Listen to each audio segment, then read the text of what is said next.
As they say, hit me up.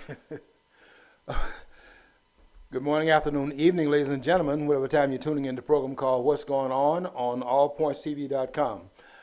I'm George Moss, the host of the program, and I'm running in here a few minutes late, but we're going to do the hour program as always. And as you know, we come to you from 2 to 3 live, and then you can pick us up anytime at your leisure, at other times at your convenience. We want you to stay tuned really to all the programs here at allpointstv.com because I can assure you that we are doing everything we can to keep the programs up to the kind of quality level that you are expecting from us, and we know the competition out there is great, so we have to do certain things here at the studio before we arrive, that is do our homework and make sure that when we come here we're ready to present something from a different perspective. And I'm going to say some things today that will be a little bit different from what you're getting out here from other sources. And I just put my post up on Facebook, so you might want to check that out as well. But I'm going to say a few things in the air that will complement what I've already written and just posted a few minutes ago.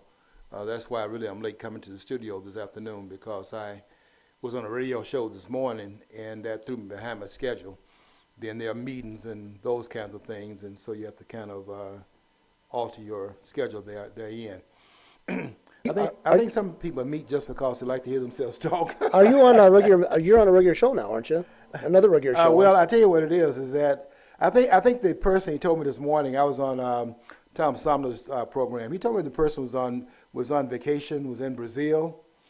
I was salivating to mouth when he said that, because I hear a lot of good things about Brazil. And so I've been the last 2 weeks I've subbed for this person, and I go in there and fight with Barry, and that's always a treat. And I don't know the other person that well, but he's the liberal on the air, and then Barry, of course, they call him the cynic, and I bring up the rear with the conservative point of view, and of course I'm wrong just for opening my mouth on the network, but I'm there and I always enjoy it. It's these are good people. We just don't see, as they say, you put the hymns there and say we don't see eye to eye, and that means that they have got to get their game up to speed. But I'll talk about a few things to talk about this morning, and then I want to bring in something else that has to do with my posts, because I want to try to make it clear about what we need to do to stop some of this steamrolling that's taking place from the nation's capital. And I want to try to explain what the game plan is they're running on us, and they keep us silent as they fundamentally, these are their words, transforming this country. And they have us on pause, got our mouths closed, got us acting like we can't say anything about it because of the things they do that preempt any kind of conversation that we have. This morning, one of the topics we had on radio this morning was the Democrats. They had 135,000 persons sign a petition. And the petition was saying that the 47 Republicans that sent a letter to the mullahs, the Nazis over there in Iran. I think there are 4 mullahs that run the nation, so they're not fascists, but they're not Democrats either. And 47 members of Congress, the Republicans would be the ones that sent this letter to the quote unquote mullahs. What is that, imam? Is that the same thing as imam? And what they were telling the mullahs before they enter into any kind of negotiated deal and settlement with the president, they were telling them that your agreement only holds water as long as President Obama is in office, and may well be changed by the next administration. And so now we have people had a petition circulated. I saw it on the internet where they were saying that these were persons that were traitors. Now, folks, I got to tell you something.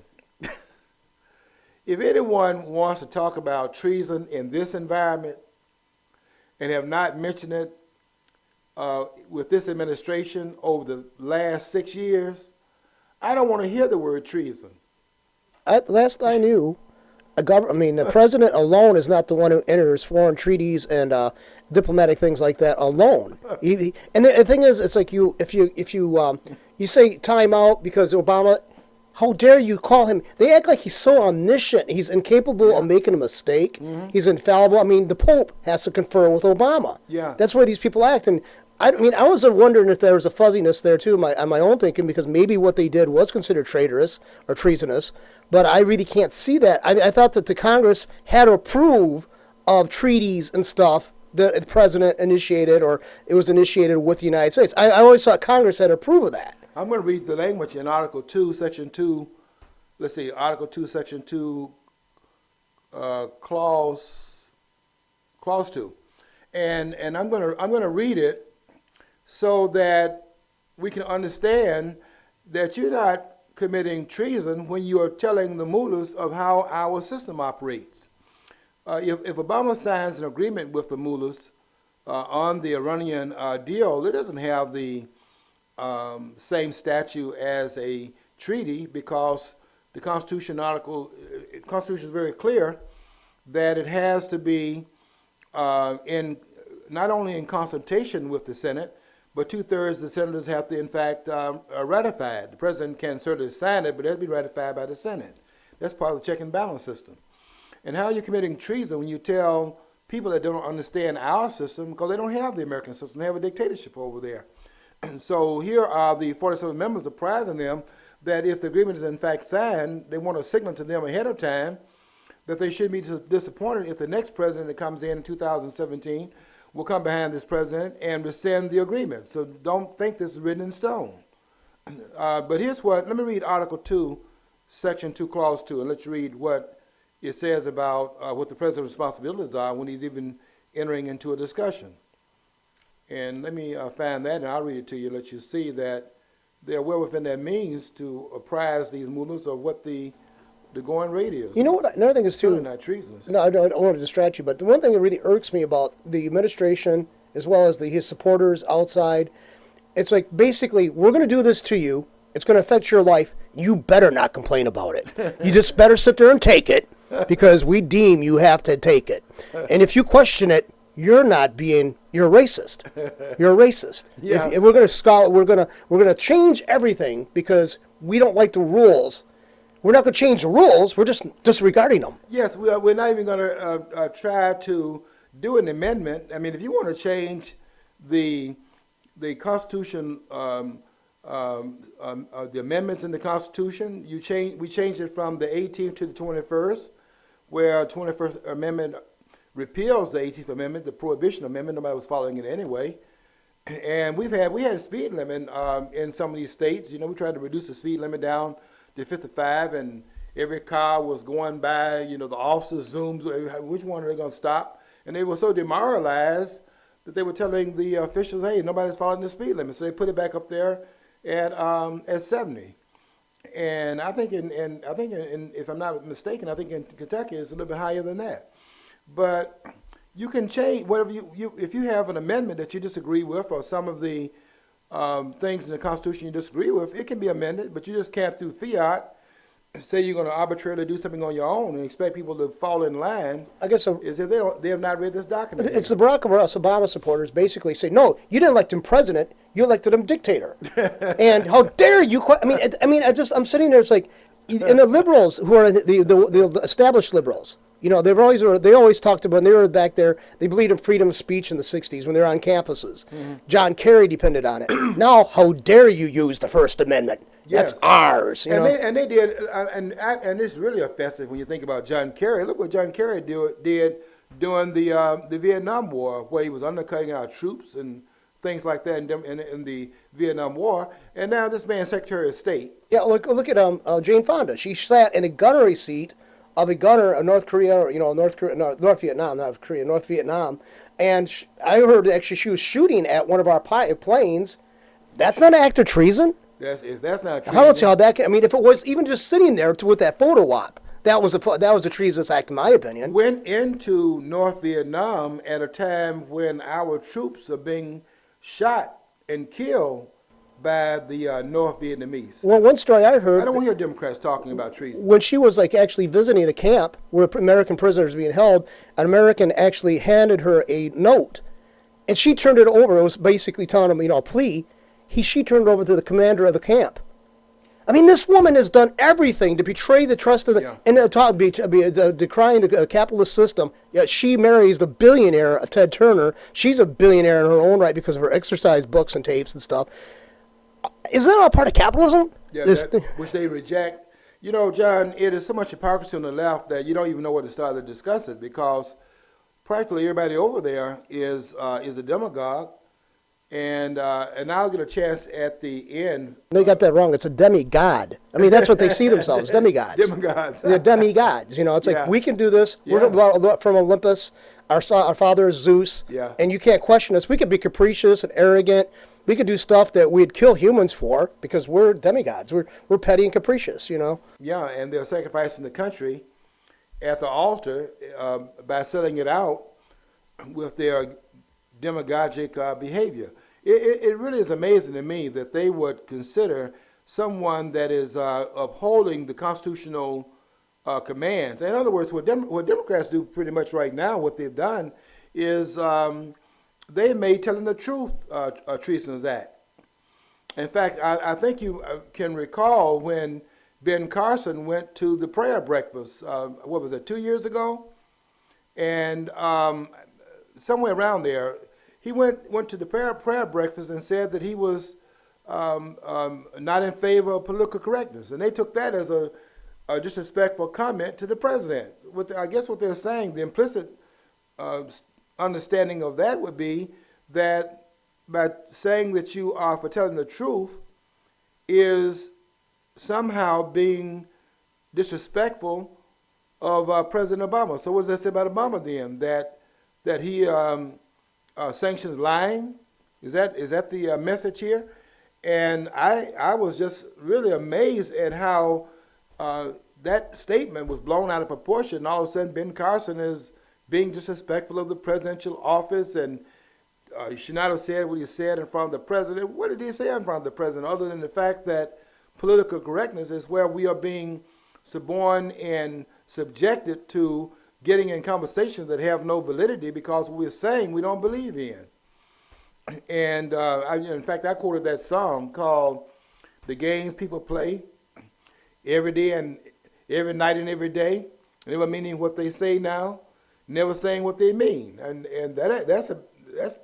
that song to me is about politicians. They require us in public to get out here and say that which doesn't have to do anything with maintaining free speech. We have to have a certain speech in public that is sanctioned, because if we say what is on our mind, that is in fact to be censored.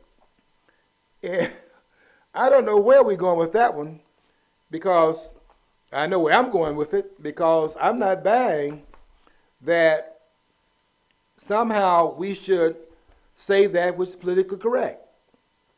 Let me read this, and now we'll talk about that some more, but let me read this right here in terms of Article 2, Section 2, Clause 2. And I want to read this because it talks about the president making treaties. Now, in Article 1, it's going to talk about the Congress. Really talks about the Senate, which is Article 1, Section 3, where it deals with the Senate. It's going to talk about the Senate having the right, having the constitutional authority to ratify, in terms of the check and balance, ratify the Constitution, and it takes 2/3 of the vote in the Senate to ratify the document. And the reason why they did that, by the way, and gave it to the Senate, not to the House, the people's bodies, because the idea was that any treaty that you sign affects the states. And since the senators were to be the representatives of the states, and we have the states through their senatorial representatives to ratify the treaty that is signed by the president, but it has to be agreed to by the states who are affected by it. And so here's what it says about the president even entering into a discussion about the treaty. Now listen to this right here. This is before we get to the point of it being ratified. They're telling the president his responsibility is to consult the Senate. Here's what it says in Article 2. And you remember Article 2. Article 2 is the one that sets up the executive branch of government. It says I guess they didn't assume, the framers, as great as they were, they were kind of, it's the 18th century, so they're not saying he, and they're not doing what they're required to do right now. We say he and women, and you don't say she, then they get mad at you, and you got all these names, your sexes, and male chauvinists and all of that. So you have to say he and she, but they said he, because they didn't envision at that time women being in the Senate or running for president. And somebody ought to go and read, by the way, the words. Somebody ought to go and read Martha Washington's words.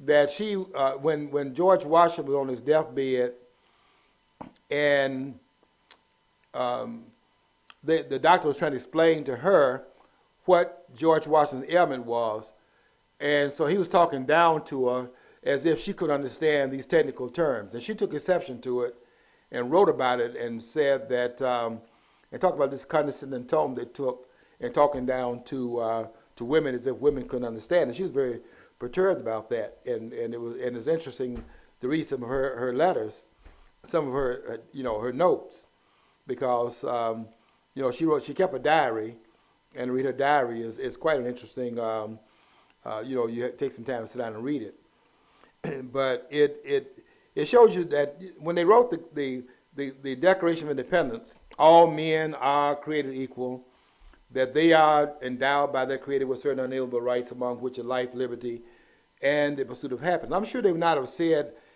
explicitly that does not apply to women, but it's just like you didn't think about it at that time, because it was a given that we had men running governments. And so that's what they're saying here. They're going to use the word he. When I say he, I'm going to, you can imagine she is also included. It says that he, meaning the president, shall have power by and with the advice and consent of the Senate.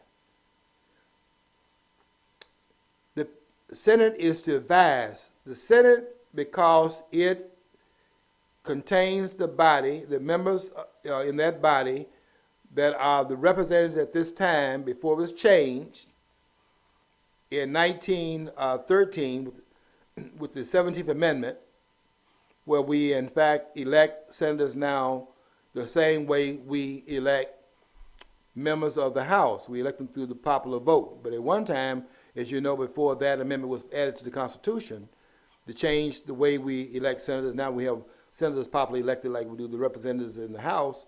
That was not the intention of the framers, and they had the right idea. We need to have the states up there in Washington watching over what the federal government does.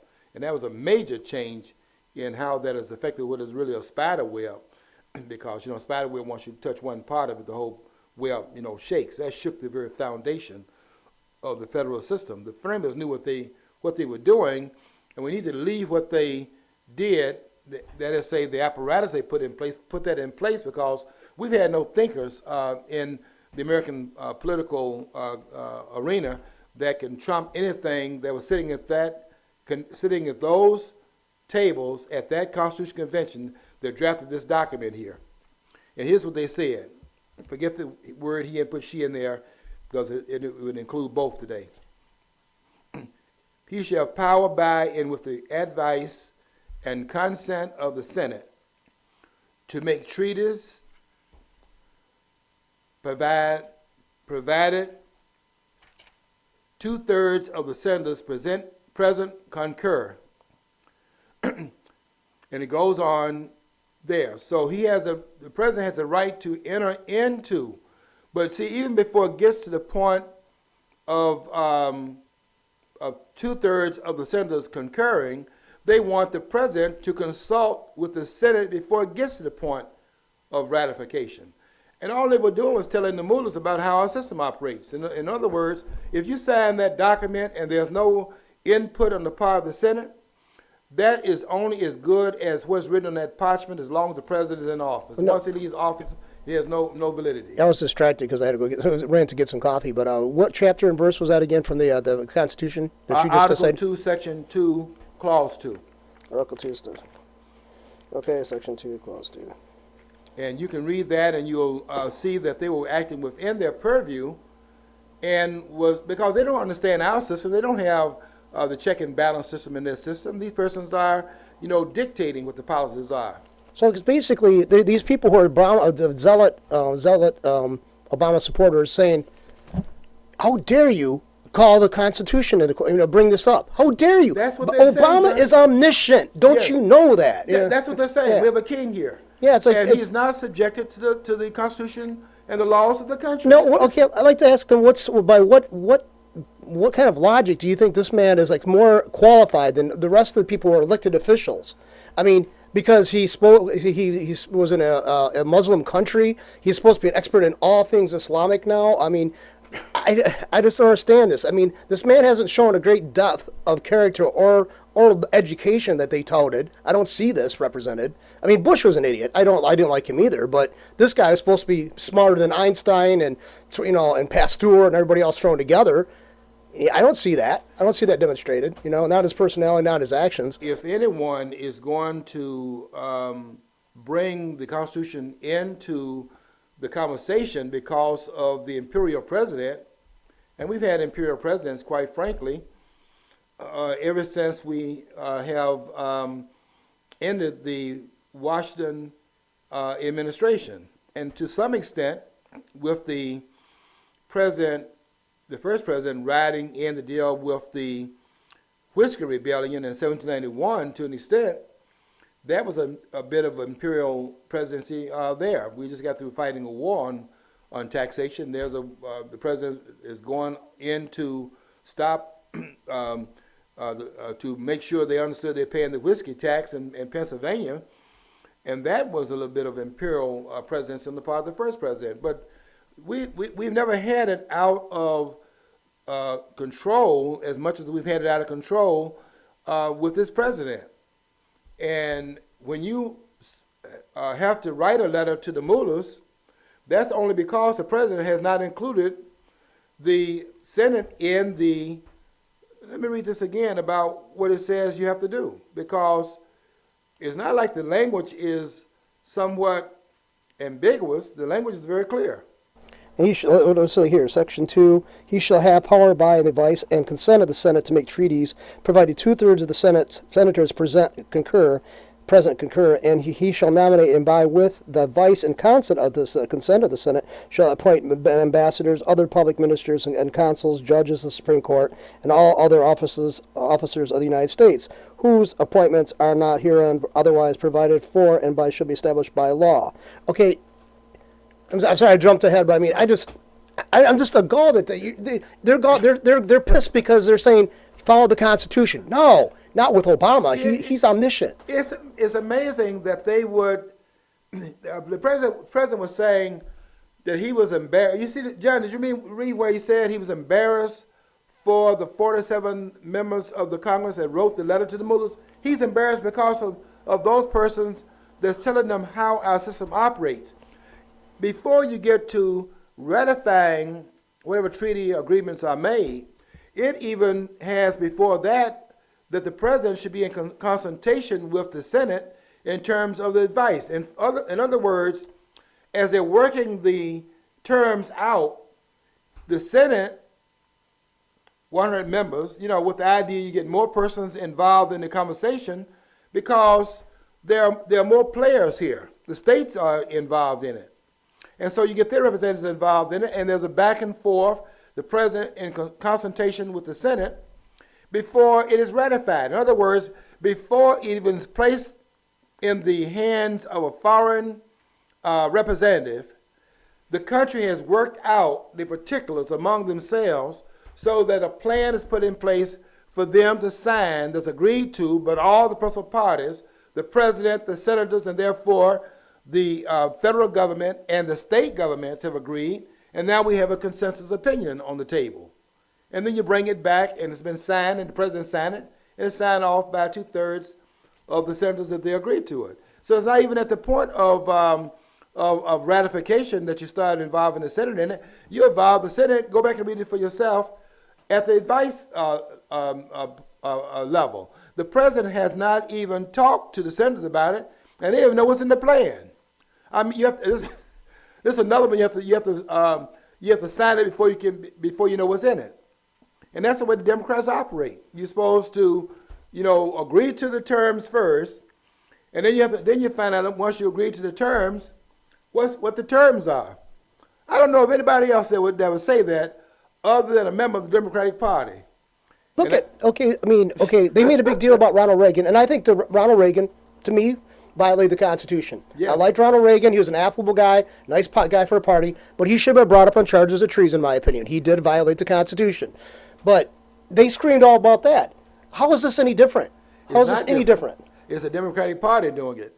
And they have, the person this morning on the air, on radio this morning, was saying that Hillary Clinton should have the right to decide whether or not those 31,000 emails should have been removed from her email postings, and she singularly should have the right to decide that. So she can decide that these emails don't belong in the purview of the government, and she singularly makes that decision, and the government has nothing to say about it, although she was an employership of the government.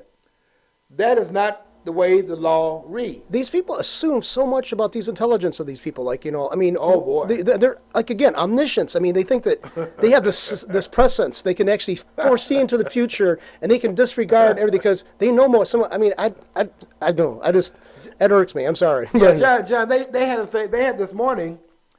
One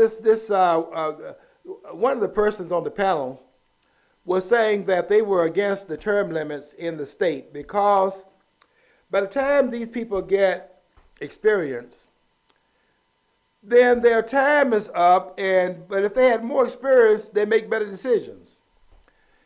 And I was sitting there, I had to, the guy said, I'm injecting myself too much. But I had to tell him that I'm for that limit upon those politicians, and I'm also for limiting them in other ways as well.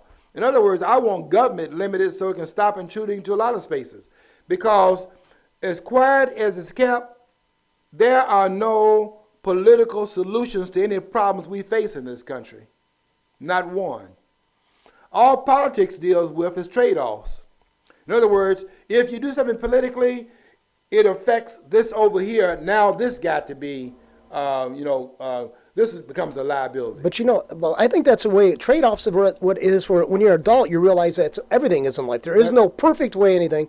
Okay, you get married, you have all these issues. You don't get married, you're going to be lonely in life, but you don't have all these other issues. It's a trade-off. You engage in this either consciously or subconsciously, or just happenstance. You deal with the consequences, but it is always a series of trade-offs. Yeah. And it's like you cannot get liberals to understand that. They can't understand. They cannot understand. If you have this, you can't simultaneously have that other thing either. You got to let go of something to grasp something else, and they cannot grasp that concept. Yeah, a good example of that. I think I saw this one yesterday on the internet. They had, I think it's the state of Washington. They passed this $15 an hour minimum wage. Now, there's not some bureaucrat sitting in an office, an air-conditioned office, never ran anything, like McGovern when he got out there and had a business and he found out how it works. He was shocked to find out all those years he's sitting in the Congress passing all these laws. He thought that he was passing laws that made sense. From a political standpoint, probably did. He thought he could suspend economic laws by passing bureaucratic laws. Well, they passed a law out there in Washington, and they're going to have a minimum wage at these fast food restaurants and other restaurants, $15 an hour. So, in anticipation of the $15 an hour rate, minimum wage they call it, businesses are shutting up. It's just like a domino effect. One after the other, just going out of business. And so they're finding out what the real minimum wage is when bureaucrats get into the line of fire, talking about they can in fact give you a minimum wage. If they can know what it's like they're magicians. They can pull a rabbit out of a hat, And this number right here is a number of the minimum wage in this state. They know the number. It's $15 an hour in Washington State. And Obama knows it's 10.10. Now I don't know where these numbers coming from, but if they're that good, we need to get these guys to go out there and buy some lottery tickets, and and maybe get the lottery. But this 10.10, $15, all these numbers being thrown out against the minimum wage is for those who are caught in the trap of these bureaucrats. The minimum wage is zero, because when they get the minimum wage up to a level where people are losing their jobs, their minimum wage is what? Nothing. They're not making any money. They're laid off, don't have a job, and these bureaucrats up there taking a bow as if they raise the standard of living. When they've done what they've done here is hurt the ones who are least skillful and are at the minimum wage for a reason. Well, it's like, I'd like to know this. I had several people I know posted about minimum wage thing. This one is still going on. And they said, businesses like restaurants who can't afford it should just go out of business. Well, right now here in this area and other parts in Flint, they're closing up grocery stores, okay? So I'm not saying that's part of the thing, because they get paid, the Kroger store people get paid pretty decently, from what I understand anyway. But anyway, okay, now they have what they call food deserts, okay, in the inner city. Now, well, guess what? Now you got all, like, say, the McDonald's and the Burger Kings and the places who actually had the wherewithal to actually stand up and be in a bad area, they close up. So basically now you got all these people living in an area who have no amenities available to them whatsoever. How the hell is that helping them out? I don't understand that at all. Well, you understand it, John. They're up here taking these bows. Nobody goes behind these politicians and find out what are the consequences of these policies. They put these policies out there, and they get so much publicity behind it, and no one goes behind them to find out what were the effects of these policies they put in place. And every time you raise the minimum wage, every economist knows this. Every time you raise the minimum wage, you create a higher level of unemployment among the most unskilled workers. And really what the minimum wage jobs are really about is to give a person at the lower rungs of the economic ladder an opportunity to get the skills so they become more valuable in the workplace, and he can sell his skills at a higher level. I'll give you an example. If you, for example, will have, I know they're talking about unionizing athletes in colleges right now.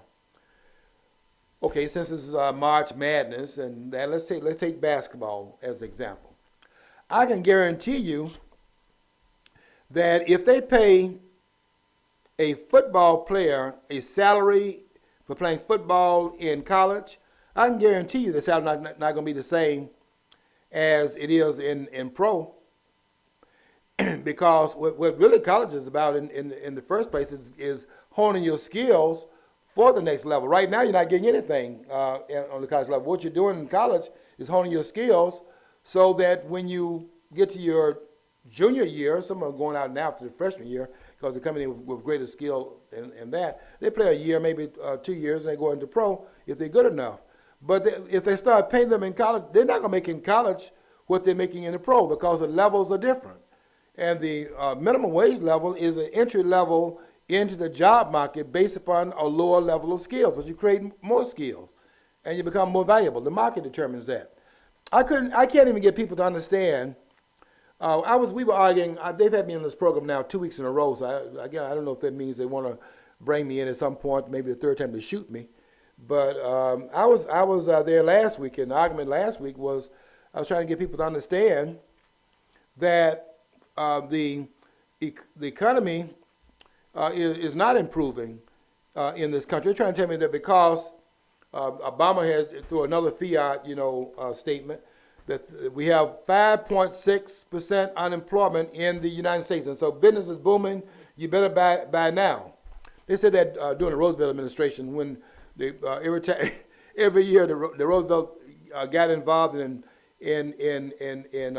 trying to bring the economy back to heal in the pre-1929 numbers. Every time he did something, the unemployment rate shot up. He couldn't figure out why that was taking place. He'd do something else, and it would shoot up again. You go look at those statistics in that. So now they're telling us, and anybody believes this, you just don't understand economics, that you can put layers and layers of costs on business, and somehow that's going to improve the job situation. I mean, when I hear people talking that, I don't even want to talk to them anymore, because I'm not talking to people who understand economics. You can't put layers and layers of costs on business and claim that they're going to expand when you're adding to the cost of doing business in the country. What they're trying to do is get their money and get out of here. You know, I think it's funny too. Two things about the politicians. They don't address taxation. The reason why they got to have this high, the people have to have this much wages, largely, is because they're getting taxed for what they're getting. Okay, yeah, a lot of people are going to get it back. They're going to get their income credit thing when they're at lower enough income level. But then again, the whole process of taxing people throughout the year is actually a costly venture, okay? So why don't they just say this person being employed at this job will not be able to pay taxes, so we're not even going to bother taking taxes, let them keep as much out of their paycheck as possible. But no, they won't check. Then you got congressmen, senators, every chance they get, they say, we're getting $174,000 a year, we're underpaid. Well, why are you being underpaid, and why do you, everybody wants more. Everybody else is the greedy one, though, not the one demanding more. I mean, so basically, there's two issues right there. I mean, taxation is never addressed. The rate of taxation, not only in the federal level, but the state, local level, if you figure that back into their paychecks, would be a significant change for the people who are at the lower income brackets, okay? But no, they take it from them, they give it back to them at this thing, and they got this big thing, okay, I'm going to get to go to Kmart or Walmart and buy these big items that I've been waiting for all year, because now I got to spend, and then which I think is more unfair, is the earned income credit thing. You're giving money to people who never earn that money. You're taking it from somebody else to give to somebody else. I don't see how that can even pass as even semi-fair. That's politicians want to take a bow for, as Obama was saying to Joe the plumber. I think it's the charitable thing to do. Can you imagine these people? You can tell the mindset of these politicians. Can you believe anybody is being charitable by taking your money at gunpoint, and then they're going to take the money they took, not their money, they're taking your money, and they're going to make you, and you're going to be charitable by them taking your money and giving it to somebody else to whom it does not belong. And I would just ask you, how charitable do you feel by somebody taking your money on the taxation, which is redistribution of wealth by the government? You have to hand it to them, or they put you in jail, and then they take the money and then put it over there for political reasons, giving it to constituents for political purposes and benefit, and they want to call that charity. It's not charity, it's theft. Oh, that's charitable to them, because now their bottom line served even better in the future. They got a whole base they can always count on for that vote, regardless of how they follow up. They know that these people, hey, he gave me this. He took it from this guy to give to me, but I love that guy, you know. I mean, I hear them talking about this is, hell, somebody called me today. I don't know, they're trying to set me up or what. I get these phone calls every day. I wonder if Washington's trying to set me up by getting me to take some of this money. They call you and they say, we want to offer you free money, and you don't have to pay it back. And it's free money, and sir, what do you want? When you want us to send it in? I tell them I don't want free money, because I don't think there is. I don't know where money is free. Anybody know where? Is there a tree? My mother used to tell me money doesn't grow on trees. Well, once I found that out, I knew then it wasn't free. I mean, nobody's just handing money out, so how is it free? Anything the government can, first of all, gives out, it must first of all take from somebody else. It doesn't have any income of its own, it takes income. And the assumption these politicians have, I don't know how they have this assumption, is that if people didn't give their money up, they would not know what to do with it. I think most persons that go out and work for the money and all of that, I think they have a pretty good idea of what to do with the money. And if you think government has to play the role of a charitable institution, go down there and look at that guy down Detroit. We had an example down Detroit a couple of weeks ago. This guy was walking to work, had done it for about 5 years. A person saw him walking by every day the same time on his way to work, 11 miles, I think it was 11 miles there and then 11 miles back. The guy was walking 22 miles a day, did that for 4 years. And this guy saw him doing that over a period of time, knew he was going somewhere because the same time every morning, same time in the evening coming back after the job, something was over, he assumed he was going to work. And he asked him, where are you working? The guy worked 11 miles away. He was walking to the bus line, got a bus, and then took it there and had to walk on the other side of the first bus. He took to another bus and caught that bus. He was walking 11 miles altogether to his job, 11 miles once he was coming back home. The people all over the nation heard about this situation. They raised $370,000. No government involved, meaning no politicians can take a bow for it. And a charitable impulse of the American people kicked in. And would you know, those of you that are younger and have not seen this in operation, when you had the government on the sideline not doing quote unquote charity in the name of the people who they took the money from, stole their money under duress, calling it taxation, because they don't want to call it what it is because you would rise up against it. They call it all kinds of things. They call it inflation, and they have different names for different, taxes, so that you won't understand the tax. They call some of it license fees. I mean, they change the names of it. So you can follow in each place where they're in your pocket, because they got different corridors where they're taxing you. And really that's what they're arguing about down in Ferguson. In that report that Holder put out, that farcical report he put out, that 105 pages, 29 pages larger than the 76-page report they put out that exonerated Darren Wilson. They put in the 105-page report that the state, or rather they were saying the city of Ferguson, was sending these police officers out there. They're giving all the tickets to these black folks. And these black folks are having to pay tickets, and then they don't pay the tickets on time, so there's a penalty on that, and that the ticket price goes up, and they use it for a revenue enhancement. Well, that's what all the governments are doing. They're just doing that in Ferguson. Look at what happened in New York with Eric Garner. The point I'm making is that these are politicians that are doing that. They put the police out there, and they're getting all the blame for it, while the ones that's putting them up there doing the politicians' bidding, they act like they don't have a hand in it. Eric Garner was confronted because he's out there selling cigarettes. And the tax in New York on cigarettes is like $6 a pack. The pack of cigarettes costs $13. $6 of that is excise tax. And they want to act like they're not doing that. And I'm reading right now, I read proposal 1 that they are going to put on the ballot when we vote in this state.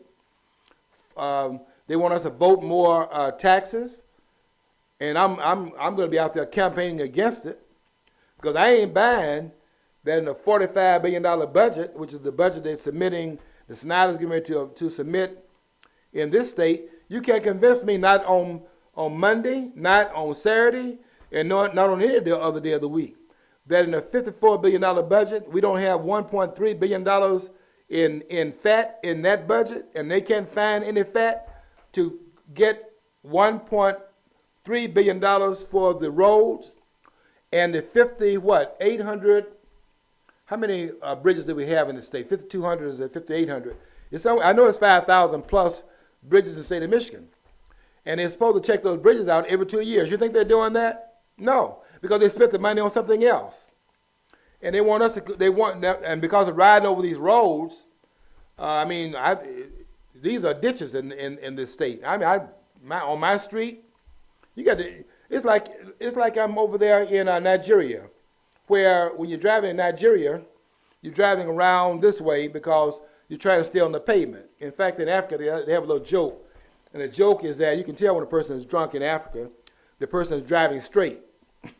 Because if you're in Africa and you're sober, you're driving this way, trying to stay, because there's a little bit of pavement here and there's a pavement over there, and you're weaving your car trying to stay on the pavement because over there's a ditch. Remember Tom Sumner was talking to some woman from Africa for the Mott Foundation thing?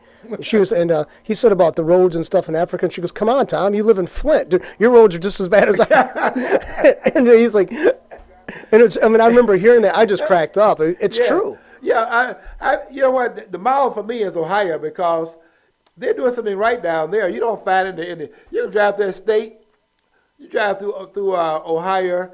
I think Indiana is another state. You drive those states on 69 in Indiana, 75 in Ohio. You're not going to run into no potholes. But in Michigan, you're constantly looking ahead of yourself and trying to look ahead because you know where your tire may go down and crack your your wheels and misalign your car because potholes all over the place. In my street, what persons do, we got, you're going up to the main road, you're driving on the right side, you come down into the subdivision, you're riding on the right side, and you find people going over there on the right side, the other cars coming down, and they're going on the right side because that's where the pavement is. And they're trying to speed up in order to get on the other side before the other cars come in. Because that's how bad the roads are in this state. But you would think that we have not paid for the roads. We have paid for the roads. You pay for the roads when you renew your driver's license. You got to have registration of your car. That's your tags every year. You have to renew your driver's license. I think that's every 3 years.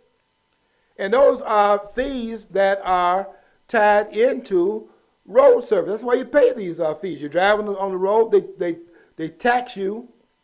You can call it a fee, but it's a tax for you using the roads. And here's the way that breaks down. 3/4 of that, which means 75% of it, goes to something other than the roads. That's 75% right off the top. Another 10% goes toward cities, villages, and counties. So that's what, 85%.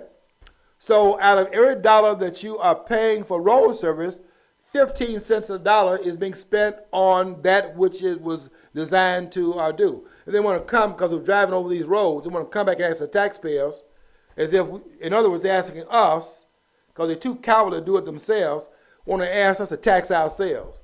I object. And I'm voting against it, John, because I am not buying that a $54 billion budget doesn't have $1.3 billion of fat in a bill, in the coffers of government that is by design and by its very nature, it is inefficient. Well, they're going to also, all these people are on board for it, basically who have no skin in the game. They're going to vote for it, just like anything else. They want a tax increase, like, property tax increase here in the city of Flint because of whatever, and I'm for it. And the people who are voting for it, most of them they're not going to pay anything. They're not paying anything anyway. So, it's like you're putting it, I hate to say this, but I used to argue with people, but I think to have a say in property tax issues, you got to actually be paying property tax. I think that's a good thing. I don't see how that's exclusionary. If you're not putting money towards the pool, why should you say how the pool is divided up? I don't see how that's accurate or fair. I would like to see these politicians to understand that we were founded as a nation because of our objection to taxation, and they're having redefined what this fight, what this battle was about, by telling us that the objection was taxation because they didn't have somebody over in Parliament. That wasn't the objection. They came over here from the Parliament to get away from Parliament, period. But they were getting away from the taxation that Parliament was putting on them. They came here to avoid taxation, period. And they want to act like they were coming over here and their objection was taxation without representation. That's nonsense. You can go read some of these books on taxation written by De Lorenzo. We got some very good books about it. By the way, all the wars that have been fought inside countries, they've been fought because of the taxation policies of these countries. That's why Marie Antoinette and Louis XV's heads were cut off. And when they asked Colbert, Francois Colbert, who was the Colbert was the treasurer under Louis the 14th. I think he was under Louis XIV. They asked him because they were objecting to everything they were doing. They said, "What do you need us to do?" And the people came back and said, "Vos laissez-faire. We need you to get out of our way and leave us alone." By the way, we do have a text from one of the viewers, and he says, "What about the lottery funds? You know, that was supposed to be in 1970s. My parents opposed the lottery. They said, yeah, it's for education. They said they're going to still pay high property tax. They're still not, and they were so prescient. My parents were like almost like these prophets sitting around crystal balls. They knew exactly I was going to be pissed away. Excuse my expression, but I was going to be pissed away. I mean, where's that money coming? I mean, I see people buying lottery tickets every convenience store in Flint." Massive amounts. I'm seeing guys drop $50, $60 at a time. Okay, that translates. If you extrapolate that to all the urban settings, probably you're talking millions of dollars a day coming in. Yes. Where's that money at? Voters in Michigan, you listen to me. Get these politicians out of your pocket and out of my pocket. They're coming asking us. You see, they're too cowardly to do it themselves because they have political ambitions. And you know what they're doing is that we have term limited them in one branch of government. So what they do is they go and jump somewhere else, and they're term limited out of there, and they jump over here and all of that because they're not really the most skillful person that we have, and they don't know how to manage money. We can see that by the fact that they're always running these deficits. If you do that stuff, and if you do that kind of thing in the private sector, you're out of business. You have to be efficient in business. But when they're inefficient in government, what they want to do is come back to us and ask us for more money. And the caller just said that we have the lottery, and the lottery was put in place because they were salivating over the fact that there was this underground traffic going on, and they had this source of revenue. You know, where people just play the numbers, you know, on the ground, and you know, you win, and they would take some themselves and pay you out so much to encourage you to keep playing because you have a chance to win some of the money. Don't keep it all in the coffers of the guy that's out there distributing numbers. And the government saw that, hey, that's a pretty good scheme there, and they got involved in it themselves. Now every state is doing the lottery, and some of them are doing it across state lines in terms of these super lotteries. They got $400 and $500 million in some of these lotteries. And how much the state is taking out of that? Well, it'd be better. Another taxation they're doing. If you want to look at a trickle down in economic thing, it would be better off if it was left up to the individuals running numbers back like it used to be. There's probably more of an impact in a positive sense going into the local economies. I mean, people are buying. Okay, they say it's going to use for other illegal activity. Okay, so you're saying you're going to have body count because of people dying. Let's face it, we use money now to send people in military engagements all over the planet.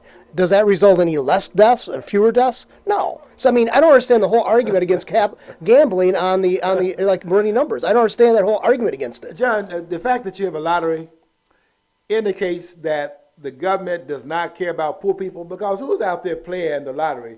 I mean, some people hit, and there was one lady that hit for $100 and some odd million about 3 or 4 weeks ago, and she had 4 children and wasn't working, and it benefited her. But most persons that hit the lottery, your chance of winning the lottery is what, 1 in how many hundreds of millions of you, and they got it across state lines now, so your chances are even lower than what it used to be. Well, who's out there playing the lottery? And they're doing it to the point of sacrificing maybe some milk on the table and some cereal because they're trying to get the money that will make them wealthy. And they are putting that money into a pool. They're not getting, most of them not getting anything back from it. I mean, a person hit the lottery. Maybe, I think 3 hit it when they added up to $500 million. So that was good for 3 people. But how many people kicked in $500 million? It wasn't 500 million people that benefited from it. So poor people are being taxed. It's another taxation. And placed in the coffers of the state. And then they distributed it out from the state, but they took that cut off the top. Well, it's like another thing is I knew a guy who was an older man. He was married, and he and his wife were like their second or third spouses. So, but they had incomes coming in from their retirement. He had quite a bit of money stashed away. He invested. But the last 2 years of his life, he spent $50,000. Because he'd come home and have the lottery tickets they didn't win. He tossed them in his bag. When he passed away, after 2 years, $50,000 gone. He just had to show for it 2 suitcases filled full of dead tickets, useless tickets.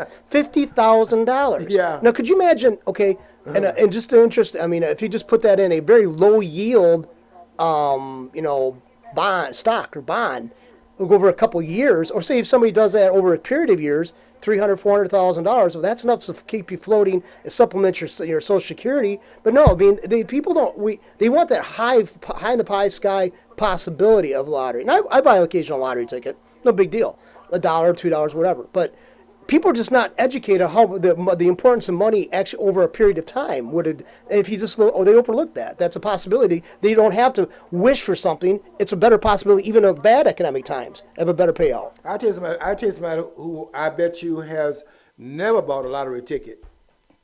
I bet you that Bill Gates has never bought a lottery ticket. Certainly not since they have become the wealth, and also Buffett, his father-in-law. I bet you those guys are not out there buying those lottery tickets. Well, the irony of you betting, betting, I'm betting that they're not betting. But John, poor people are feeding that kitty, and so the least ones who are less able to part with their money if they don't get a return on it are the ones that's actually fueling. They're talking about how much they care about poor folks. We want to raise your minimum wage. Look what they're doing in just the lottery. These people are poor people that are paying millions and millions of dollars into that kitty. I bet you what they're not going to tell them is what you see in terms of what Buffett is advertising. He's saying if you take $40 and you simply invest it and let it just sit there over time, you become a millionaire. I forget how many years they say it takes, but if the money just sitting there and have a tumbling effect and you have compounded interest, if the feds don't set a rate, that's another thing they do, set a rate of no interest, and so they kill you at that end also. That's a tax as well. But if the poor folks would put their money in a nest and let it sit there, then that money would accumulate, and you have more money than you have paying the lottery, because most of you are not going to hit the lottery. But that doesn't put the money in the hands of the government, so they don't mention that. Because they're not trying to grow your wealth, they're trying to grow the wealth of the state.